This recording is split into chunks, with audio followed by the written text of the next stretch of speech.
Picture this. You walk into an occult museum filled to the brim with items such as Ouija boards, satanic idols, and real life human skulls. But that's not why you're here. You're here for the main attraction, the Annabelle doll. But as you make your way to the back of the museum, you discover your new worst nightmare. Her glass confinement is empty. On August 14th, 2020, your worst nightmare came true. Allegedly. Her Wikipedia page had changed, claiming that at 3 o'clock in the morning the doll had escaped from the Warrens Occult Museum in Monroe, Connecticut. This had begun to take the world by storm, both in terms of trustworthy news sources, all the way to social media having a field day creating memes out of the situation. On August 15th, museum caretaker Tony Spera released a YouTube video disbarring these claims, as well as the cursed doll next to him. With rumors such as these, it can be easy to acknowledge the gullibility of the internet, especially with so many articles deeming this as a crisis at hand.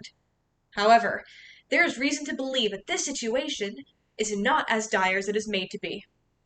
Cognitive scientist Hugo Mercier on Leaps.org provides that we are skilled at figuring out who to trust and what to believe, and if anything, we're too hard rather than too easy to influence.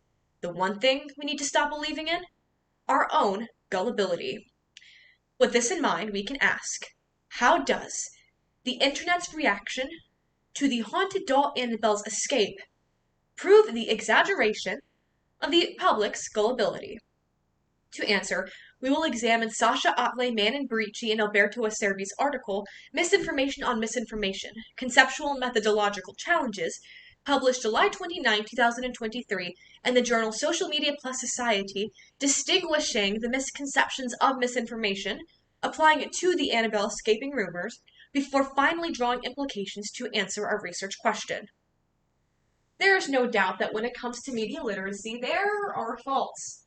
However, there are clear misconceptions on how knowledgeable the public truly is, primarily among the internet. When exploring Atley, Barici, and Acerbi's article, we can identify three types of misconceptions provided. 1. The internet is rife with misinformation. 2. People believe everything they see on the internet. And 3. Misinformation has a strong hold on people's identity. Our first tenet approaches the validity of the internet. During 2019 to 2020, traffic to untrustworthy sources increased by 70%, whereas trustworthy increased by 47%. Although these numbers may seem staggering, the authors implore us to stop looking at the big numbers when it comes to misinformation.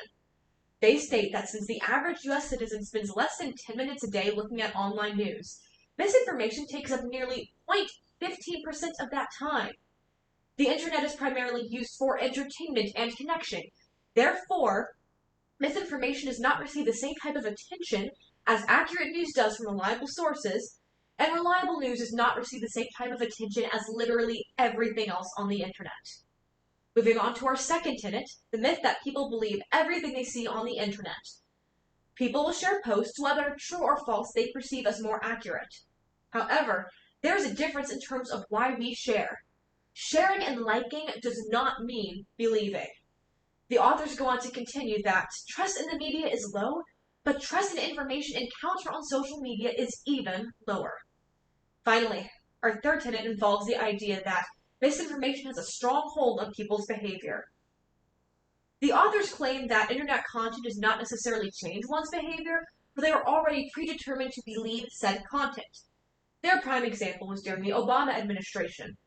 The rumor that President Barack Obama was born outside of the United States and was a Muslim spread around the internet from those who wanted him out of office. Human beings interpret things differently, and the way that two people will react to a post in different ways.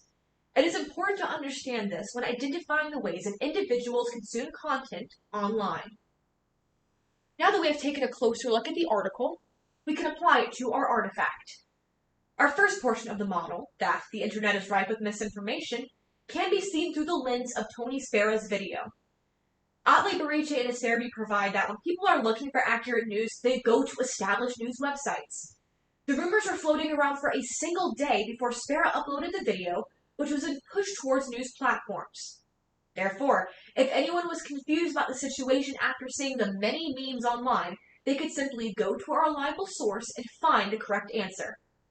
Through the use of trustworthy sources, our first tenet can be affirmed. Speaking of the use of memes, our second misconception, that people believe everything they see on the internet, can be viewed through false content created specifically to joke around. We have identified that sharing and liking does not necessarily mean believing, as well as the idea that we are more skeptical rather than gullible when consuming content online. So just because there was internet traction involving the Annabelle escaping rumors does not mean that everyone believed it. Through the use of sharing these jokes and memes, our second tenet is affirmed. Finally, the idea that misinformation has a strong hold on people's behavior can be viewed through those who interacted with the rumor. There were those who lacked the media literacy skills to decipher whether or not this was an accurate rumor. Just as there were those who were media illiterate, there were more who did not fall for the rumor. They would, as the previous tenet affirms, go to a reliable source and find the correct answer. Through the use of media literacy skills, our final tenet is affirmed. After taking a closer look at the model as a whole, we can apply some key implications to answer our research question. How does the internet's reaction to the haunted doll Annabelle's escape prove the exaggeration of the public's gullibility? Our three implications we can find, the first one is something we see on a daily basis: a negative impact on the internet and those who peruse it. During the midst of the conversation of fake news during the 2016 presidential elections, Forbes released an article titled, "Should we fight fake news by banning all gullible people from the internet?" In this astounding article, they discuss the difficulty in validifying the news, as well as the fact that the New York Times has even had corrections made to their publications over the years, proving that even the most reliable sources can have mistakes. Moments like this can make it difficult for some to trust the literacy of others and even their own skills. Our second implication views the use of sharing and spreading media. We have found that sharing and liking does not necessarily mean believing, but it is counted in data collections nonetheless. We have to acknowledge that we can be a part of this problem, albeit unintentionally. NBC News on April 10, 2019 provides that adults over 65 years of age are the highest demographic to spread fake news. They are 7 times more likely to spread misinformation than those 18 to 29 years of age. So thanks for nothing, Grandma. Our final implication views something a bit more positive, being teaching media literacy skills. Through all of these unreliable sources out there, it is imperative that we teach how to navigate the internet, especially among the youth. Associated Press News on March 20, 2023 covered high school social studies teacher Sean Lee, who attempts to bring lessons on the algorithm as well as misinformation into his classroom. There is also a newer source called MediaWise for Seniors, which teaches media literacy skills to older adults. Teaching these media literacy skills to these key demographics is a step in the right direction.